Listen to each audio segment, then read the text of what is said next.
हर हर महादेव, हर हर महादेव, हर हर महादेव। काशी विश्वनाथ ओगरदानी त्रिकालदर्शी कैलाशी अविनाशी भगवान शिव, जिनकी पुनित पावन शिव महापुराण की कथा संपूर्ण विश्व के कल्याण हेतु बाबा देवादिदेव महादेव की कृपा से आप और हमको श्रवण करने का सौभाग्य प्राप्त हुआ है।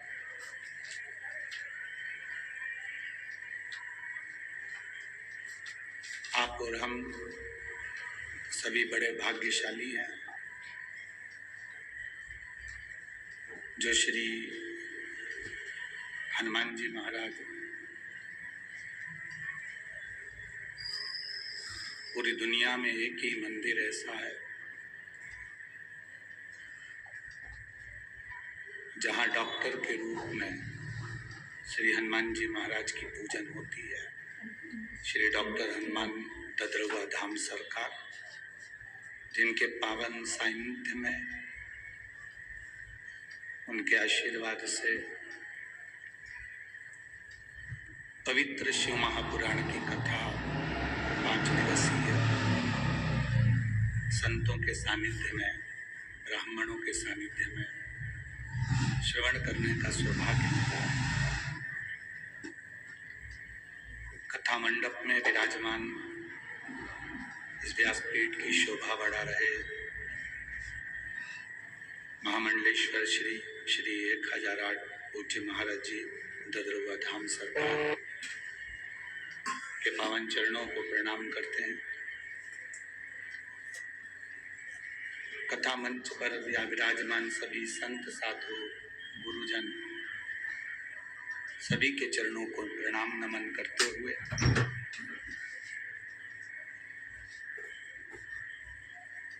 कथा के मुख्य यजमान के रूप में विराजमान श्री अखिलेश तिवारी जी इटावा उत्तर प्रदेश से हैं।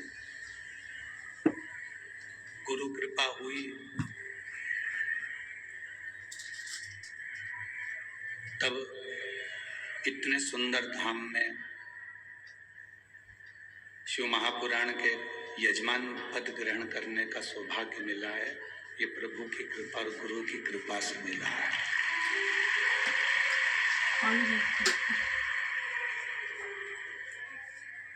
हम पहले भी कथा में कहे, भागवत के यजमान बनना सरल है। श्री रामचरितमानस के यजमान बनना सरल है। गीता, विष्णु पुराण, देवी भागवत, पद्म पुराण, अग्नि पुराण, नर्मदा पुराण, लिंग पुराण, नारद पुराण, कूर्म पुराण, मत्स्य पुराण, ब्रह्म विवर्त पुराण, इन सभी पुराणों के यजमान बनना सरल है।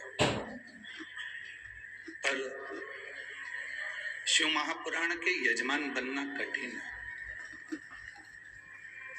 क्योंकि इस पुराण का यजमान केवल वही बनता है जिस पर शिव की कृपा हो और संतों की और गुरुजन की। बहुत कठिन।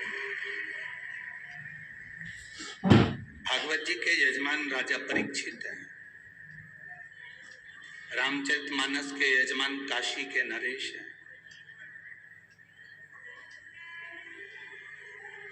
देवी भागवत, मत्स्य पुराण, विष्णु पुराण के यजमान स्वयं संत साधु गुरुजन हैं।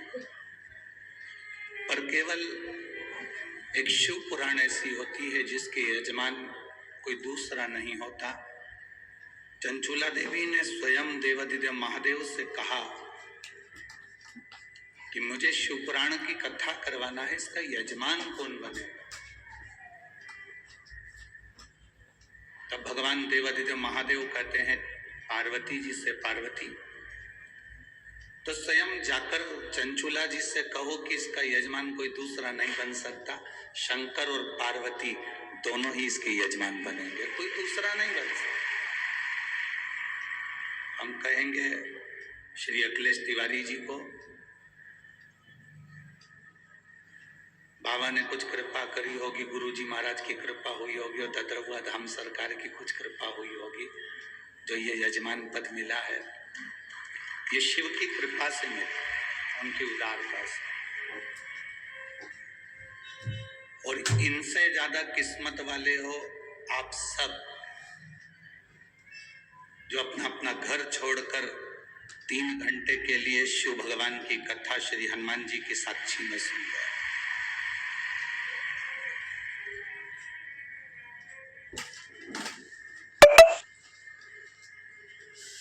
ये उनकी कृपा से आप लोग यहाँ बैठे।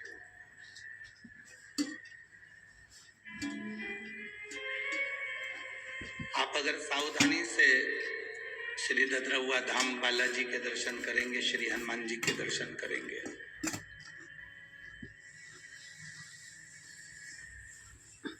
तो शायद ही पूरी दुनिया में एक ही मूर्ति होगी जो हनुमान जी नाचते हुए सखी भाव में तुम्हें दिखेंगे, वो केवल ददरहुआ धाम में दिखेंगे।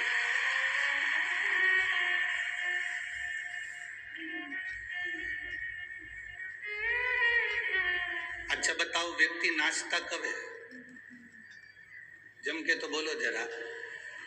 किसी के घर में कोई बीमार पड़ा है तब कोई नाचेगा क्या? अरे बोलो तो जरा जम के। ए भिंड की जीजी हो जरा, और भिंड के जीजा हो। कोई घर में बीमार पड़ा है तो कोई नाचेगा? अब तुम ददरहुआ धाम आओ और बालाजी तुम्हें नाचते हुए दिखे तो ये नाचते क्यों है? क्योंकि उनको मालूम है मेरे पास में उसी को बुलाता हूं जिसको मुझे ठीक करके भेजना है, इसलिए मैं नाचता रहता हूं, ये तो बुलाता ही नहीं। तो ये कोई बीमार पड़ा हुआ और तुम कहो कि घर में कोई को बोतल चढ़ रही हो, ऑक्सीजन लगी हुई हो, और जिसपे मेरी कृपा होती है वो यहाँ तक पहुंचता ही वही, नहीं तो वो तो सीधे ग्वालियर से आगरा चले जाता। वो अंदर प्रवेश ही वो करता है जिसपे मेरे को कृपा करना होती है, दया करना होती है। किसको रोइए? जम जम के बोलो जरा, क्या किसको रोइए? चादर तान के सोइए। आग लगे बस्ती में, खूब अच्छे से जिंदगी जियो। जरा जरा सी बात में उसने बोल दिया तुम रोने बैठ गए, उसने कह दिया तुम रोने बैठ गए, आग लगे बस्ती में, अपन रहो मस्ती में। जो जितना मना करे, मंदिर के सामने से निकल कर जा रहे हो, लोग तुम पर हंस रहे हैं। बताओ, ये चल दी पानी चढ़ाने के लिए, ये चल दी सियोर वाले महाराज की चेली, चली पानी चढ़ाने के लिए शंकर जी को, और तुम रूठ गई, गुस्सा आ गया, तुम्हें क्रोध आ गया। नहीं, वो जितना जितना बोले तुम उतनी जोरदार खजूर वाली छोटी बना में चूड़ा मूड़ा घस के फिर जाओ। ले आग लगे बस्ती में, अपन रहो मस्त, खूब जोरदार तरीके से। भगवान के सामने कभी भी उदास मन से नहीं जाना, बिल्कुल मत जाओ।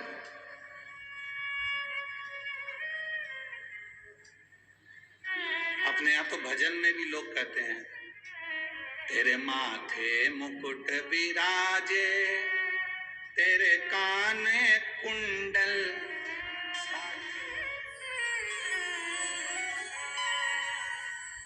तेरे माथे मुकुट विराजे, तेरे कानों कुंडल साजे, तेरे मुख में नागर पान, अनोखी थारी ओ महाराज ददरहुआ सरकार, अनोखी थारी। जय हो बालाजी महाराज, अनोखी थारी। अनोखी थारी झांकी, अनोखी थारी झांकी, महाराज ददरहुआ सरकार,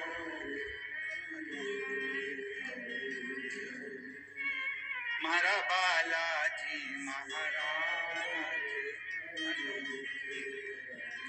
झांकी, अनोखी थारी झांकी, अनोखी थारी झांकी, अनोखी थारी झांकी,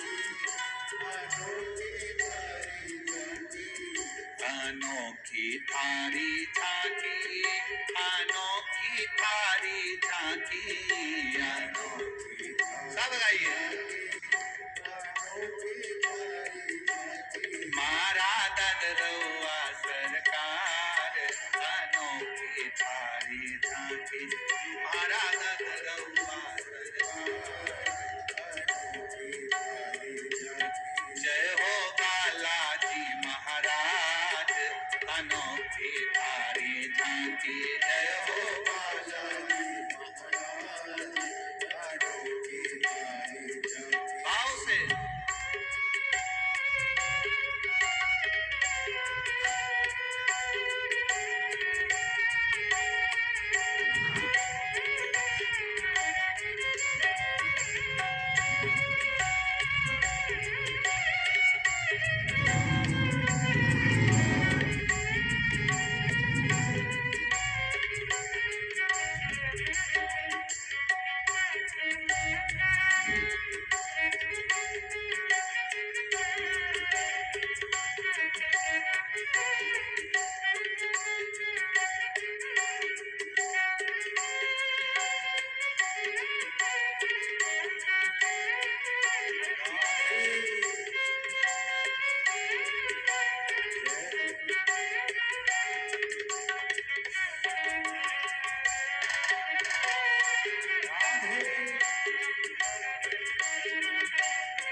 तेरे तन पे सिंदूर सोए और सिर पे मुकुट विराजे, तेरे तन पर सिंदूर, तेरे तन पे सिंदूर सोए और सिर पर मुकुट विराजे, तेरे तन पर सिंदूर सोए और सिर पर मुकुट विराजे, तेरे गल पर जंती माल, अनोखी थारी झांकी, तेरे गल पर मारा ददरौआ सरकार, अनोखी थारी झांकी, मारा ददरौआ, अनोखी थारी झांकी, अनोखी थारी झांकी, अनोखी थारी झांकी, अनोखी थारी झांकी, अनोखी थारी झांकी, अनोखी थारी झांकी, अनोखी थारी झांकी, अनोखी थारी झांकी। मारा बालाजी सरकार, अनोखी थारी झांकी, मारा बालाजी सरकार, अनोखी थारी झांकी। महाराज देव से अपने मन की बात हृदय के साथ जुड़कर बड़े भाव के साथ बाबा से प्रार्थना करें। जिसको मंत्र आता है, जिसको श्री शिवाय नमस्तुभ्यम आता है, वो अपनी वाणी से थोड़ा उच्च स्वर में, तेज आवाज में बाबा से प्रार्थना बड़े भाव के साथ में करें। श्री शिवाय नमस्तुभ्यम, श्री शिवाय नमस्तुभ्यम, श्री शिवाय नमस्तुभ्यम,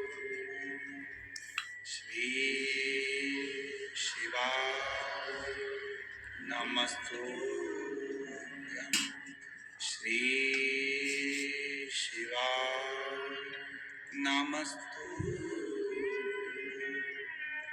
भोला सब दुख हमारा आज को तेरी माया भोला सब दुख ओ भोला सब दुख का वेश है मंगल मंगलकारी वेश है मंगल मंगलकारी शमशान वासी शमशान वासी ओ भोला सब दुख काटो ओ भोला सब दुख काटो। शिव कथा भगवान शंकर का संवाद कर रहा है। भगवान के सम्मुख में जब पहुंचो चेहरे पर प्रसन्नता होना चाहिए, कोई दुख ना हो, कोई कष्ट ना हो। आपके चेहरे पर प्रसन्नता हो, आपके चेहरे पर स्माइल हो, आप भगवान के सामने खड़े हो, चेहरा उतरा हुआ नहीं, रोते हुए नहीं, भगवान के सम्मुख में तुम्हारी प्रसन्नता हो।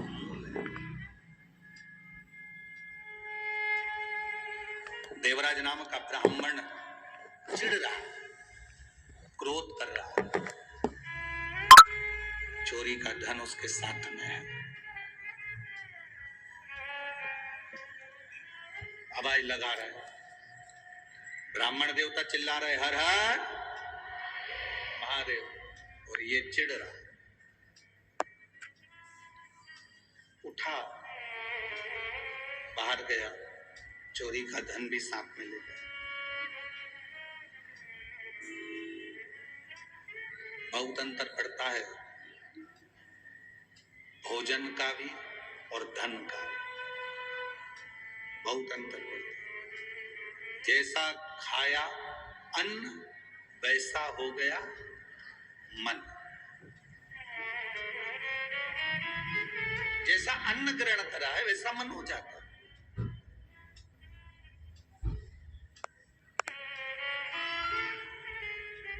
आप लोगों ने कथा सुनी होगी, भीष्म पितामह से दुर्योधन ने कितने कितने शब्द कहे, कितने शब्द।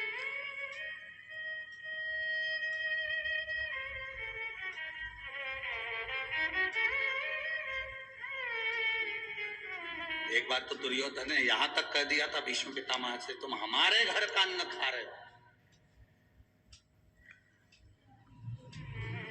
और हमारे यहाँ का खाने के बाद भी तुम हमारा साथ नहीं दे रहे, हमारे यहाँ का खाने के बाद भी साथ नहीं दे रहे। भीष्म पितामह ने उसी दिन मन में सोच लिया, अगर मैंने दुर्योधन के घर का अन्न खाया, मेरी बुद्धि इतनी जल्दी बिगड़ने वाली नहीं है। मैंने भले दुर्योधन के घर का अन्न खाया, पर मेरी बुद्धि इतनी जल्दी बिगड़ने वाली नहीं है। भीष्म पितामह ने कहा, अगर मेरी पूरी जिंदगी में मैंने दुर्योधन के घर का बेकार अन्न अगर खा लिया हो, तो कुछ देर के लिए मेरी विवेक में वो बात आए कि मैंने अन्न खाया और बिगड़ा। बस उसी समय पर भीष्म पितामह ने संकल्प ले लिया कि कल का सूर्य अस्त होते हुए अर्जुन नहीं देख पाए। संकल्प, अन्न का इतना प्रभाव।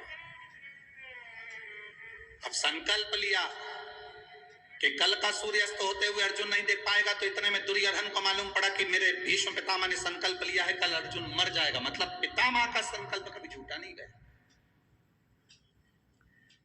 कभी झूठा नहीं गया।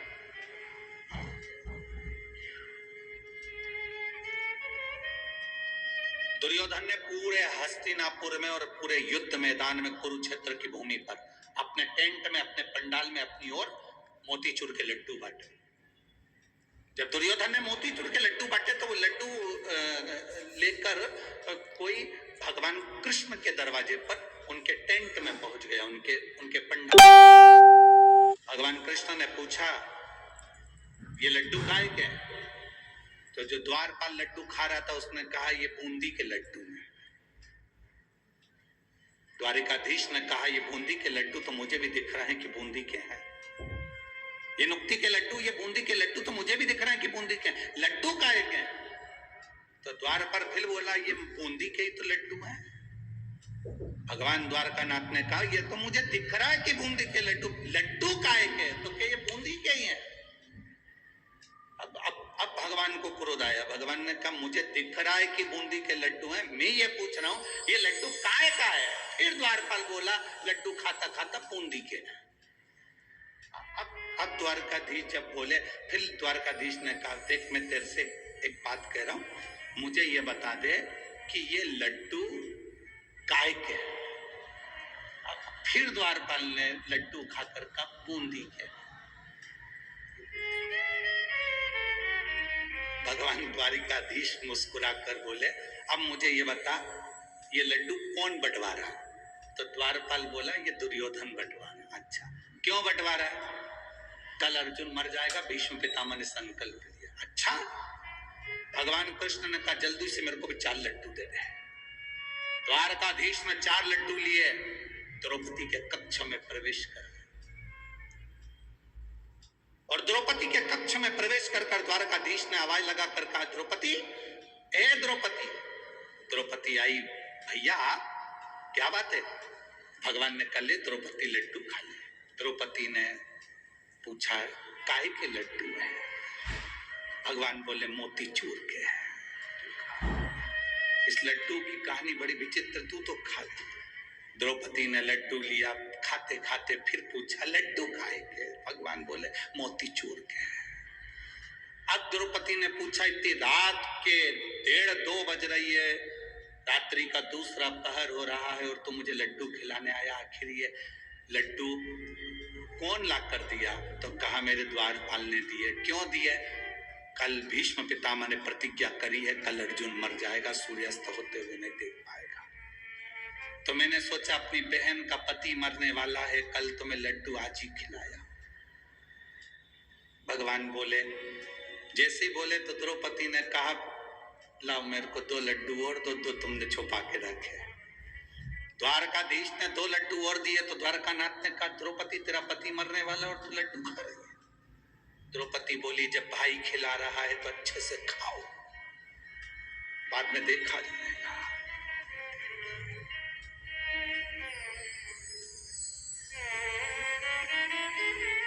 रथ कौन चला रहा है? द्रौपदी ने पूछा।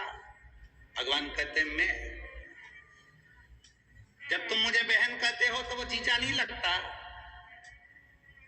रथ साला चला रहा है, गाड़ी साला चलाता है तो 25 बार विचार करता है पीछे मेरे जीजा जी बैठे हैं, जीजी बैठी है, आराम से चलाऊंगा। हाँ, पत्नी को लेकर चलता तो भले कहीं ठोक देता, क्योंकि उसको मालूम है ये बहुत लड़ती है, जाए तो जान तो दूसरी मिल जाए। उसको क्या, एक पत्नी आई मायके से, पति बेचारा कुछ काम कर रहा था, पत्नी ने आते से पूछा क्यों जी क्या कर रहे हो? पति बोला रुपए जोड़ रहा हूं। पत्नी इतनी खुश हो गई, अपनी शादी की सालगिरह आने वाली है, तुमने कहा था मंगलसूत्र दिलाओगे इसलिए जोड़ रहे हो? पति बोला नहीं 20 का नोट फट गया था तो जोड़ रहा हूं।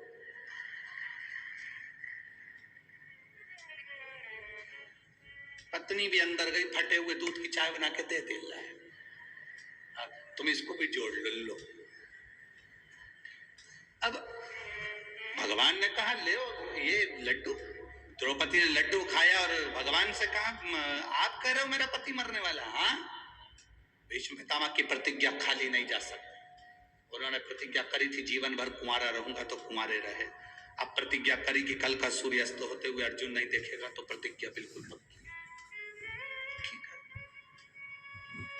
लाओ 2 लड्डू और दो। द्रौपदी लड्डू खा रही है। द्वारकाधीश ने कहा द्रौपदी थोड़ी तो शर्म करो, पति मरने वाला है और तुमको चिंता नहीं। द्रौपदी ने कहा रथ की डोर तेरे हाथ में है तो मेरे पति की डोर भी तेरे हाथ में है, तो मरने नहीं देगा, ये पक्का। अब सौंप दिया इस जीवन का। हाथ हिलाएं। रोली तिवारी, पिता कमलेश तिवारी, निवासी ग्वालियर। जिनको पत्र पढ़ना है हमारे साथ में एलईडी पर, आस्था चैनल पर, टीवी के माध्यम से पत्र पढ़ सकते हैं। आप ही हैं? हाथ हिला दो एक बार।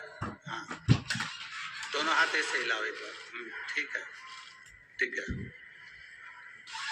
रोली तिवारी, पिता कमलेश तिवारी, निवासी ग्वालियर। गुरुदेव, मेरी भाभी 2020 से अचानक बीमार हुई, जिससे उनके सीने में दर्द हुआ। दिखाया तो सीने के अंदर एक गांठ थी, चेस्ट में गांठ हुई। उस गांठ को निकाला गया, पस निकालकर उस गांठ की जांच कराने के लिए बाहर भेजा गया। जब गांठ की जांच करने के लिए बाहर भेजा, तब उस जांच में आया कि मेरी भाभी को बड़ी बीमारी हो गई, कैंसर जैसा रोग हो गया। डॉक्टर ने ऑपरेशन का बोल दिया। हमने ऑपरेशन भी करवाया, पर ऑपरेशन कराने के बाद वो बीमारी और फैलती चली गई, आराम लगना बंद हो गया। भाभी बिस्तर पे पड़ गई, खा नहीं पाती, पी नहीं पाती, बहुत बीमार रहने लगी। तब हमने, किसी ने कहा, रोज एक हमारी पड़ोसन शिव जी को जल चढ़ाने जाती है, हमने उसके कहने पर पशुपतिनाथ का व्रत किया, पर भाभी को कोई आराम नहीं मिल पाया। दूसरी बार हमने फिर पशुपति व्रत किया। पशुपति व्रत करते करते हमने भाभी को शंकर जी पे चढ़ा हुआ जल देना प्रारंभ करा।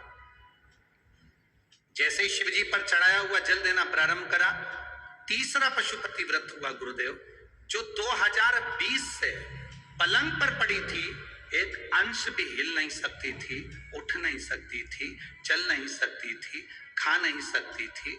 हम बाबा का क्या गुणगान करें गुरुदेव। बाबा बाबा है। हमने शिव जी पर जल चढ़ाकर उसको देना प्रारंभ करा और एक बेलपत्री उसको देना चालू करी। बाबा की कृपा से उसकी रिपोर्ट भी नॉर्मल आई और 16 अगस्त से उसने चलना फिरना बाबा की कृपा से चालू कर दिया। अब उसको आराम है बाबू। हाथ उठाइए एक बार, दोनों हाथ। हर हर महादेव। बैठिए। गुरुदेव, डॉक्टर ने भी कह दिया इसका रोग समाप्त हो रहा और बाबा की कृपा होना प्रारंभ हुई। ये शिव तत्व है।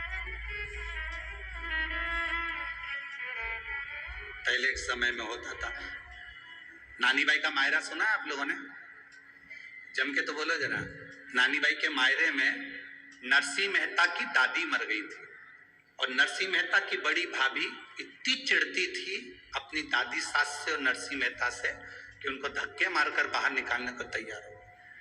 तो नरसिंह मेहता की पत्नी और नरसिंह मेहता की भाभी दोनों रो रही थी। पहले नरसिंह मेहता की भाभी रोई, दादी सास से गले लगकर, इतना पल्लू कर।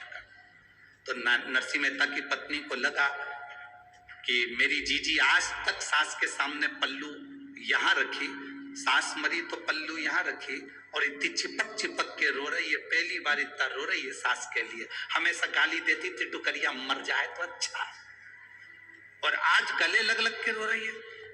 देवरानी को समझ में नहीं आया कि जेठानी इतना क्यों रो रही है।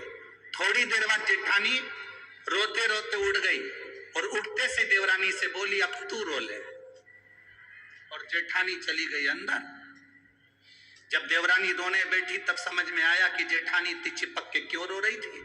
सास के कान में यहाँ पे सोने की मूर्तियां थी, उसको दांत से कतर रही थी और दांत से कतर के उसको मुंह में भर लिया और मटके में ले जाके डाल कर कहा, जल्दी ले जाओ, जल्दी। अब कह रही है ले जाओ। वावारी दुनिया मतलब की दुनिया में किसी कौन किसका।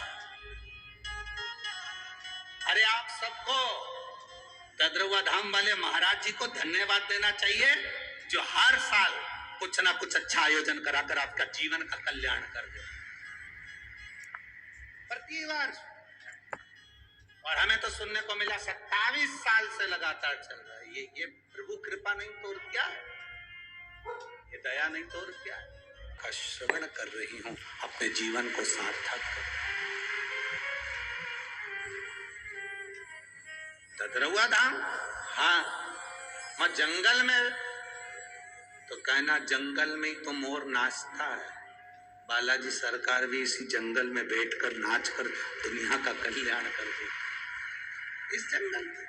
हाँ, उसकी प्राप्ति का केंद्र बिंदु है। कहीं शहर में कथा होती तो मन भटकता कि वहां भी हो जाऊं, वहां भी हो जाऊं, वहां पर भी हो जाऊं।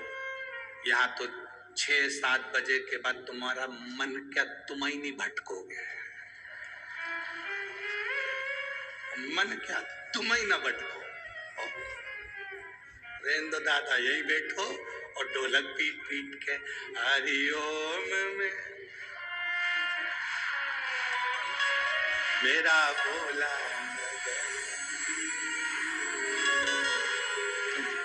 अब तुम्हारा तो मन करे सो तो आ जाना, बस यहीं बैठे भजन करा, स्मरण करा, कीर्तन करा, मंत्र जाप करा, नाम जाप करा, 5 दिन तक जपते रहे उसका नाम श्री शिवाय नमस्तुभ्यम बोलते रहे और अपने जीवन को सार्थक बनाते रहे। इससे बढ़कर सुख क्या है, इससे बढ़कर आनंद क्या है। लिख दिया, मेरा संकल्प भी नहीं टूटना चाहिए और मेरा आशीर्वाद भी नहीं छूटना चाहिए, उसके भरोसे छोड़ दिया। रानियों ने पूछा द्वारकाधीश से, क्यों रो रहे हो, पत्र पढ़ लो। पत्र पढ़ा तो रानियों ने कह दिया, क्यों चिंता करते हो। भीष्म पितामह ने जितनी एकादशी करी शायद दुनिया में किसी ने इतनी एकादशी नहीं करी। तो भीष्म पितामह ने जो एकादशी करी उसका पुण्य भीष्म पितामह को देना। क्या करना पड़ेगा, पितामह के लिए अर्जुन से कहो बाण छोड़े, पितामह के शरीर को वो बाण छुएंगे, लगेंगे।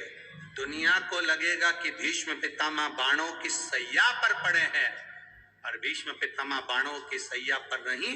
पितामह ने जितनी एकादशी करी है वो सारी एकादशी बाण बनकर भीष्म पितामह को अपनी हाथ पर झेल लेगी, उसको मरने नहीं देगी।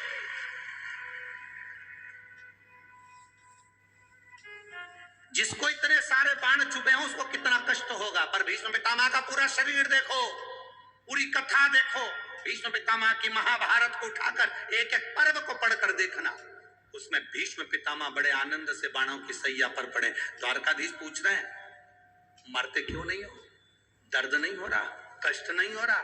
भीष्म पितामह कह रहे हैं, मुझे तो लगता ही नहीं कि मैं बाणों की सैया पर हूं, मुझे तो लगता है जैसे मैं मेरी माँ की गोद में सोया हुआ हूं, मेरी माँ की गोद में सोया।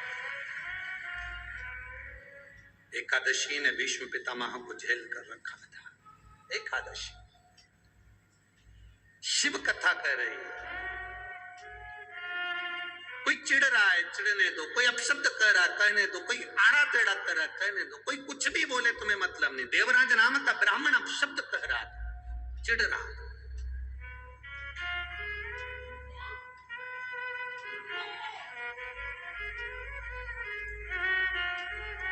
चिढ़ रहा।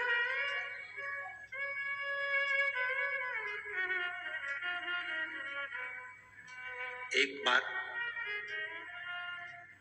कई लोग प्रश्न करते हैं, गुरुजी आप कहते हो कि हनुमान जी महाराज शंकर भगवान का एक अंश स्वरूप है, एक अंश। पूरी शिव महापुराण की कथा को उठाकर देखिए, स्कंद पुराण को, मत्स्य पुराण को, कूर्म पुराण को उठाकर देखिए। एक बाणासुर का चरित्र और एक श्री हनुमान जी महाराज का चरित्र, बहुत सुंदर सुंदर। शिव का एक अंश माता अंजना के तप साधना से शिव की प्रागट्यता और शंकर भगवान की प्रागट्यता से शंकर का स्वरूप प्रकट हो। इसीलिए तो कहते हैं शंकर सुमन केसरी।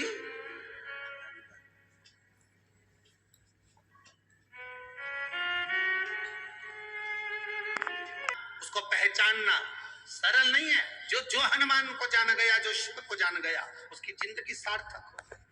जैसे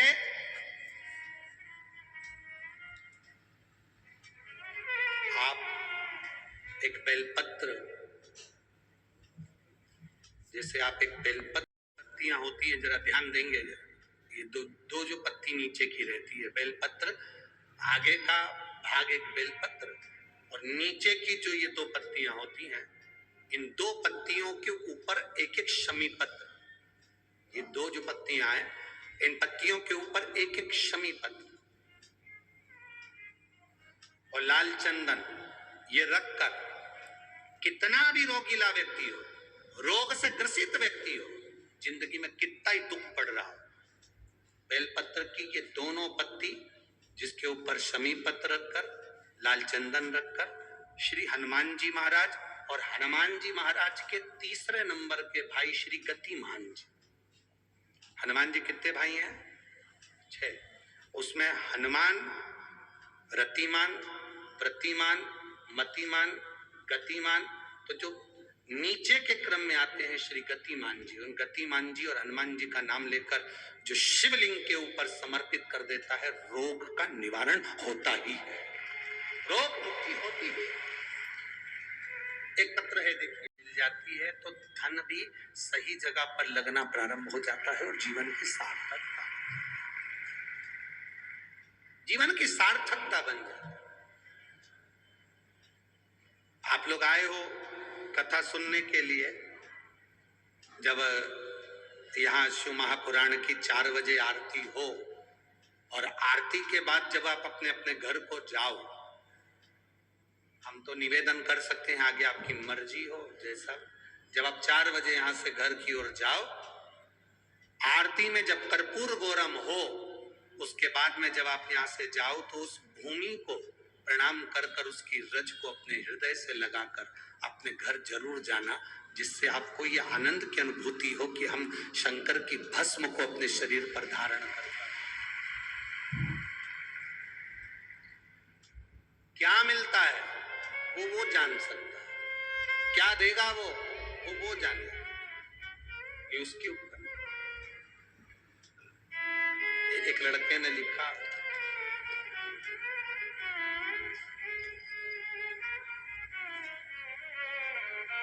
मेरा नाम संगीता भदौरिया, पति त्रिलोक सिंह भदौरिया, मैं ग्वालियर से आई हूँ। कहीं बैठी हैं भदौरिया जी? वापिस हाथ हिलाइए। मैं संगीता भदौरिया, पति त्रिलोक सिंह भदौरिया, ग्वालियर से हूँ। मेरा बेटा जोगेश भदौरिया 2 साल से नौकरी के लिए तैयारी कर रहा था, पर होता नहीं था। हमने कथा सुनना प्रारंभ करी, बाबा से प्रार्थना करा,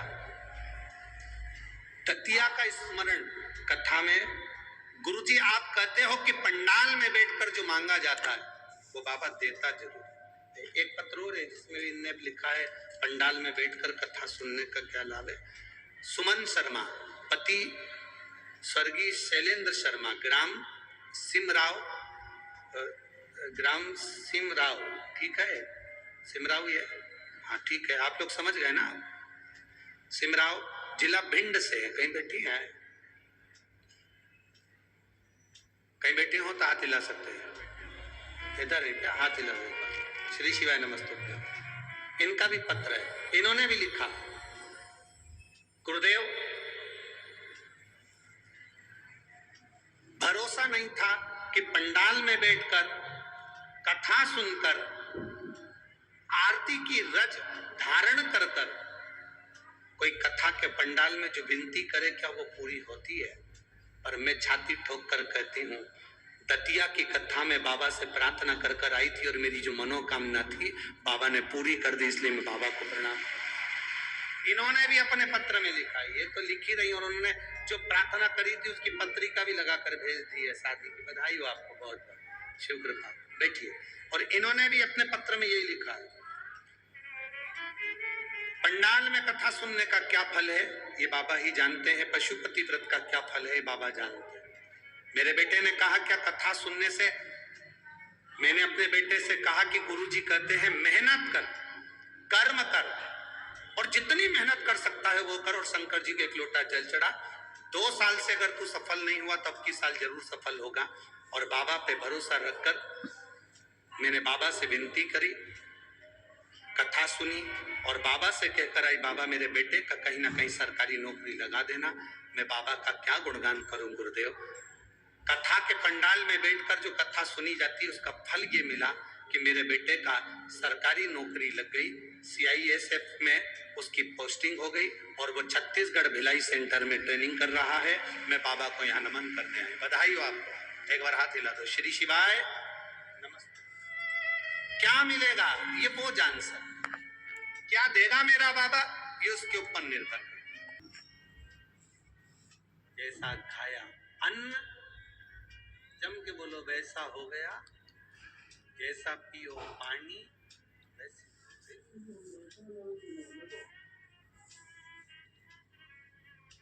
जो छोटा होता है,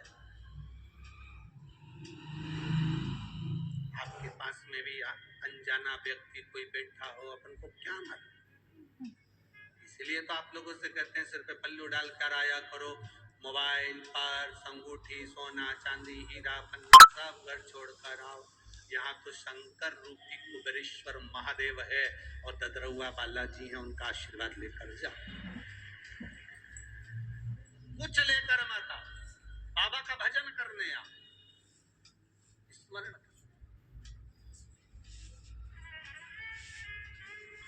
मंदिर के बाहर चप्पल रह जाती है तो भगवान के दर्शन में भी मन नहीं लगता है। बेटी जरूर है पल्लू वल्लू डाल के भगवान के, आरती भी कर रही है। मात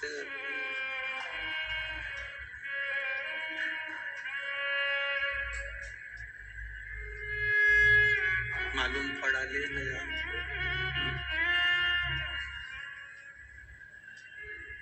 पति से कहा गई, और पत्नी फिर बोली शरण गाऊं किसकी, अपनी तो गई, अब मैं किसकी ले जाऊं। पति बोला जिसकी अच्छी लगे। और जिसकी चप्पल छूटी थी मंदिर के बाहर, वो इसलिए छूटी थी भगवान से रोज प्रार्थना करती थी, बहुत दुखी हूं, बहुत कष्ट में, मेरा दुख मिटा दो। भगवान ने कहा अब की बार तू दर्शन करने मंदिर जाएगी, तेरी चप्पल रह जाए तो समझ लेना तेरा काल, तेरा दुख चले गया। अब वो अपना काल दुख छोड़ गई और GGI पेंटिंग करके वो पेंटिंग चली गई। मालूम पड़े बाथरूम में मुंह धो रही थी, पांव फिसल गया, कमर की हड्डी टूट गई। 2-4 से कहती फिरी मैंने क्या गलती करी। इतने में किसी ने कहा, कथा सुनी कि नहीं सुनी, किसी का छाता, किसी की चप्पल और किसी का मांग का टीका, ये कभी नहीं रखना चाहिए, बर्बाद कर दे। 3 चीजें, एक छाता, इसलिए किसी के प्राण छूटते हैं तो पद दिया जाता है, पद में ये चीजें बहुत जरूरी होती है। एक चप्पल, एक छाता जरूर देते हैं। आपके इधर देते कि नहीं देते वो हमें नहीं मालूम, पर ऐसा नियम है। वो लोटा वगैरह सब तो बात की बात है, पर ब्राह्मण जब 13वां कराए 12वां कराए सैयादान में ये चप्पल और छाता का होना जरूरी है। इसमें काल होता गया।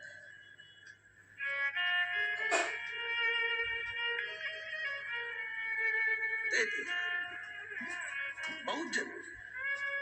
देवराज के भीतर वो जो धन रखा था, उसके कारण देवराज की चित्तवृत्ति ठीक नहीं हो पा रही, वो धन के कारण। अब देवराज की चित्तवृत्ति ठीक नहीं हो रही थी, इसलिए देवराज धन को लेकर बेलपत्री के वृक्ष के नीचे आया। उसको नहीं मालूम कि बेलपत्री का पेड़ है, उसको ज्ञात ही नहीं, उसके स्मरण में नहीं। जो नहीं जानता था कि बेलपत्री में क्या फल है, वो भटकता रहा। जिसने बेलपत्री का प्रयोग करा उसके जीवन को मालूम पड़ गया कि बेलपत्री में सुख क्या है। जो शंकर भगवान पे चढ़े हुए जल के महत्व को नहीं जानता था वो चढ़ा कर चले जाता था, पर जिसने शिव महापुराण की कथा को जब से सुनना चालू करा, शंकर भगवान पे चढ़े हुए जल का आचमन करना प्रारंभ करा, तब मालूम पड़ा कि शंकर के जल का क्या प्रभाव है। मंदिर में झाड़ू लगाने का, मंदिर में पोछा लगाने का, मंदिर के जाले साफ करने का, मंदिर में सफाई करने का, मंदिर में पुताई करने का क्या फल है?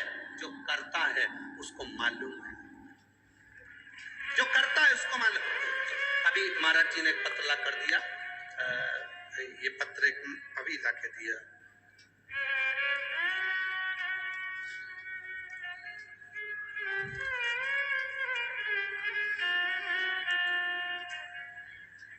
दर्शन करने के लिए काशी में जब गई तो मन नहीं लग रहा था भगवान की कथा में। भगवान की कथा में मन लगाना जरा कठिन है। मन को बांध कर भगवान के चरणों में ले जाना पड़ता है। कोई भगवान के चरणों में ये मन वैसे ही नहीं जाता। आप में से कितने लोग हैं जिनका मन कभी कभी शमशान घूमने का करता हो? अरे बोलो तो जम के, है कोई ऐसा? जितने बैठे हैं सबका मन होटल में घूमने का करेगा, सबका मन दिल्ली घूमने का करेगा, बाहर घूमने का करेगा, यहाँ घूमने का करेगा, वहां घूमने का करेगा, पर संसार का कोई व्यक्ति ऐसा नहीं होगा जिसका मन शमशान में घूमने का करेगा। चलो आज मेरा मन बहुत अच्छा है तो मैं शमशान में घूम के आता हूं। कौन का मन करता? कोई नहीं जाता। मुर्दे को भी ले जाते हैं तो बांध कर लेकर जाते हैं, क्योंकि लोगों को टेंशन रहता है, भग गया तो उसकी भी चिंता नहीं, इसलिए बांध कर।